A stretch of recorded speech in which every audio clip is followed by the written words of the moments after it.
আসসালামু আলাইকুম ওয়া রাহমাতুল্লাহি ওয়া বারাকাতুহু। সকল প্রবাসী ভাই বোনেরা, আশা করি আল্লাহর রহমতে ভালো আছেন আর ভালো থাকবেন। সবাইকে সবার প্রতি রইল আন্তরিক শুভেচ্ছা। ঈদ মুবারক। মামু আল্লাহর রহমতে বলে ঈদের গরু কাটতেছে, আমি জানি সবাই খাসি কাটে, মানে মামু গরু কাটতেছে। যাক ভালো হোক। মামু চাইও আবার বাংলাদেশের মতনই কুত্তা কাটটা লাও। তো সবাইকে রইল অগ্রিম ঈদের শুভেচ্ছা, ঈদ মুবারক। মামু মামু তুমি আমার বিজাও লাল গোলাপের শুভেচ্ছা। ধন্যবাদ, লাল গোলাপের শুভেচ্ছা। ভাইয়েরা কেমন আছেন আপনারা? সবাই ভালো আছেন তো? সকলের প্রতি রইল ঈদ মুবারক। আর আপনারা এখানে কিসের জন্য আসলেন? মামু বেশি কথা আমি বল বাটফারি করতে আইছি, মাগনা নিতে আইছে। মামু কি করতেছো তুমি? আমার মামু একটু মোটামুটি রাগরান্ত ভাবে আছে, খুব আইতেছে তো আমি ভিডিও করতেছি। কেন সকালে আসছে গরুর গোস্ত। ভাই কত করে গরুর গোস্ত নিতেছেন আপনারা? 35 টাকা। আর বাংলাদেশে কত করে? বাংলাদেশে কুরবানি মধ্যে তো গরুর দাম নাই, কিন্তু 700 টাকা কেজি। তো সমানই একই রেট, বাংলাদেশের মানুষ একই রেট।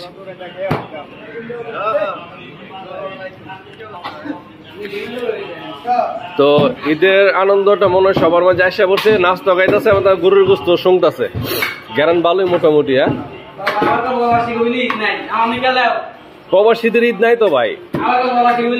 2 কেজি গোস্ত নিয়ে খামু, আবার ঘুমাই যামু। এমন কোন ঈদ আছে? কোন ঈদ নাই।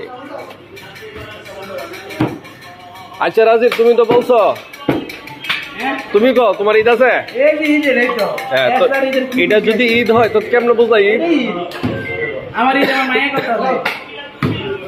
ওই যে বউ বাচ্চা বলে ঈদ করতেছে। তো আমারও একটা সন্তান আছে, সবাই দোয়া করবেন আমাদের প্রবাসীদের বাচ্চারা যেন ভালো থাকে। আমরা মরে যাই সমস্যা নাই, আমাদের মরণ হোক, কিন্তু আমাদের সন্তান আমাদের বউ বাচ্চারা যেন আল্লাহ তাআলা যেন ভালো রাখে। কি ভাই কিছু কন? প্রবাসীদের ঈদ নাই, এটা কোনো কথা? রাজীব আমার দমকি মারছে, প্রবাসীদের বলে ঈদ। দেশের মানুষ কাজে যাওয়া ব্যস্ত। ভাই সাহেব কিছু কন ঈদের জন্য, বাংলাদেশের পাবলিকের জন্য বা প্রবাসীদের ভাই বোনদের জন্য কিছু একটা বলেন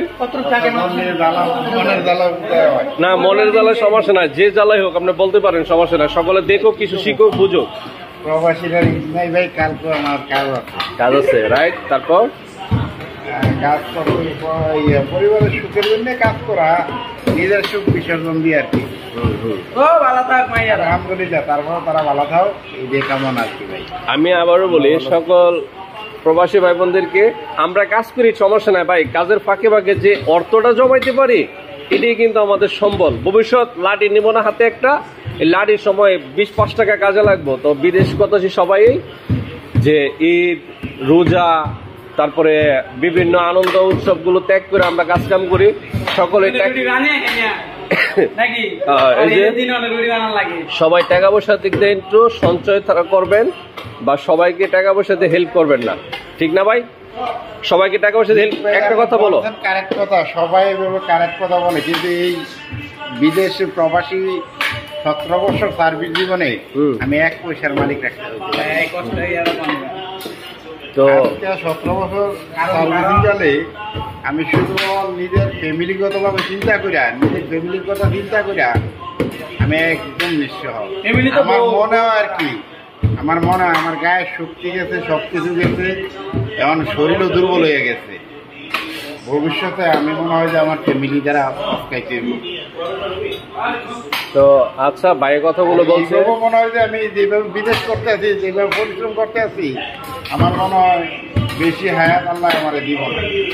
আমারে হয়তো যাক ভাইয়ের কথাগুলো শুনলেন, তো আমার হয়তো বলবো অনেকে যে আপনি কান্না করেন কেন ভাই, আমার অবস্থাটা ভালো না ভাই। 18 বছর বিদেশ করে ভাই এখন কাটতে হয়, দেশে যেমন 2 দিনের জন্য যাইতে হয়, বুঝছেন ভাই? তো সকল প্রবাসী ভাই বোনেরা সময় থাকতে বুঝেন, আর সময় থাকতে অর্থটা সঞ্চয় করার চেষ্টা করেন। তো ভালো থাকবেন সকল প্রবাসী ভাই বোনেরা। আসসালামু আলাইকুম। ঈদ মোবারক। আমাদের সুখ হইলো আছে কুমাইতেছে, কালকা নিয়ে 1 কেজি বলে ভাগ করুম, নাইলে না খেয়ে ঘুমাইতাম। এই হলো আমাদের সুখ। দেখছেন নি কি ক এন কিন্তু 1 মণ গোস্ত হইব না বেশি। এই যে গোস্ত গুলো আপাতত 50-60 জন বাঙালি এগুলো কিনবো। আলু বুঝেন কতটুকু করে কিনবো? 1 কেজি, হাফ কেজি, 1.5 কেজি এরকম করে কিনবো। এক একটা রুমের মধ্যে 5 জন 7 জন 8 জন করে থাকে।